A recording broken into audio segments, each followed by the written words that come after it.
Brian, Devan, and Sharon, and we want to chat a little bit about how certain distant destinations really you get attached to the colors you see, and you want to bring them back into your world when you get home.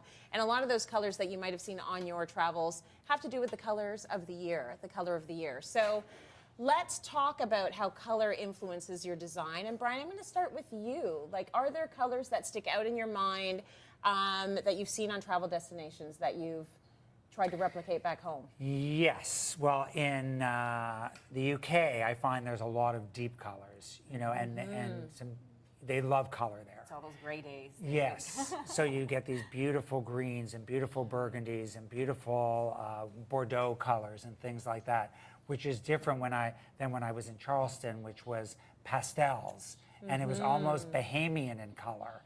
You know, you had buildings, stucco buildings, painted pastels. So it really is. Color is really indicative of the climate. That's lovely. I find. Yeah.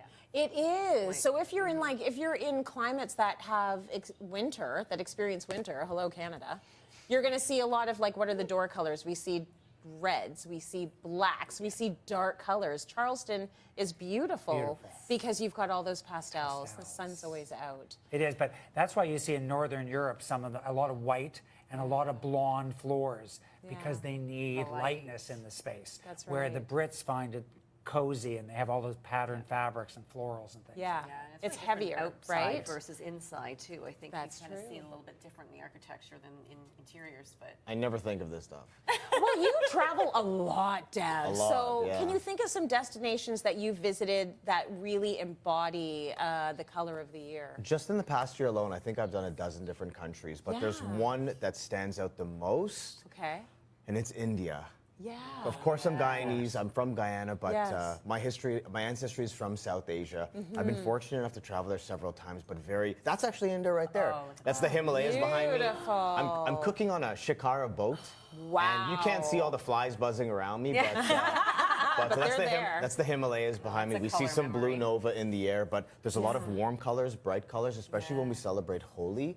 It's a lot of bright red. It's excitement. You think of like the masala daba that we have with all the different spices, the turmeric, the chili powder. It's just really vibrant, and I breathe that into my food. Beautiful. Yeah. Yeah, you're very big on color, and you always have Yeah. been. Yeah, I can see the connection there. and it's really that memory of color that you bring into your life in different ways. You know, for us, it's decorating it's food. And when I think about food too, you think about everything that you relate to in a day and how you bring a bit of color into that or how it influences. It's so fascinating. Absolutely. I love it. I brought a bit of Blue Nova home from Cabo, I feel. Oh, yeah. Because looking out at that rock formation and the beautiful Sea of Cortez where it meets the Pacific Ocean, my eyes every single day when I woke up just wanted to rest there. You know when a color just draws your eyes to it? Absolutely. So there's something so calming about it. There's something so life-affirming about it. It feels vibrant, but it also feels beautiful. And they do say we should be looking at water every day. Yes. Right? It's really good for our brains. Turks and Caicos has that appeal Oh, too. yeah, I went there for baby. 3 years in a row to cook. Yes. And you get lost in that water. Lost in the blue. You just stare like this. Yeah. Absolutely. Sharon, talk to me about colors and your travels and the color of the year. Well, there's so many, and I actually look back to photographs when I'm trying to put together a color palette for a project and for myself. And I think with the color of the year this year, I really thought about Portugal.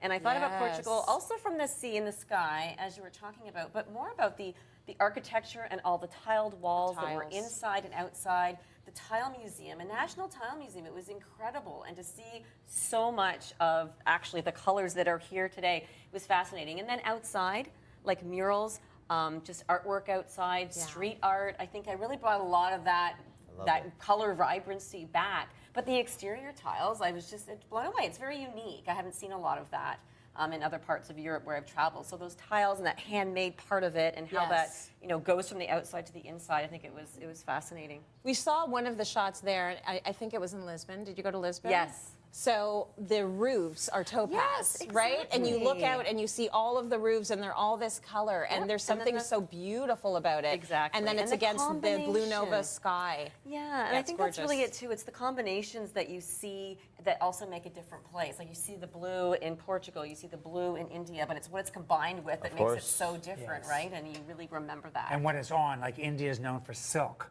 So the colors are so fabulous on silk. where I think of Greece as the white and the blue, and the roofs are in that beautiful blue and reflect the sun. Yeah, beautiful. Yeah, love See, it. color, it lives in our memory, sort of like music and all these other amazing